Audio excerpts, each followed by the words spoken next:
कश्मीर में जारी भारतीय मजालिम, गैर कानूनी कर्फ्यू, लाइन ऑफ कंट्रोल पर मुश्तइल भारतीय अफवाज की बमबारी और फायरिंग के खिलाफ कश्मीर जर्मन काउंसिल फ्रैंकफर्ट के ज़ेर एहतमाम एहतजाजी मुजाहिरा किया गया। इस मौके पर कश्मीर जर्मन काउंसिल के चेयरमैन मोहम्मद हनीफ चौहान और दूसरे मुकर्ररीन ने कहा कि हम भारत की मकबूजा कश्मीर में जारी इंसानी हुकूक के खिलाफ वर्जियों पर अक़वाम आलम की खामोशी की मजम्मत करते हैं। उन्होंने यूरोपीय यूनियन समेत अक़वाम मुत्तहिदा से मुतालबा किया कि कश्मीर के मजलूम इंसानों को इंसाफ फराहम करने में अपना किरदार अदा करें।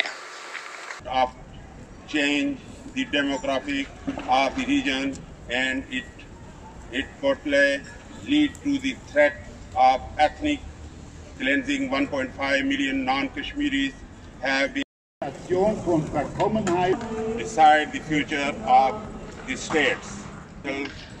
Community including India and Pakistan giving right of self-determination to Kashmiri people.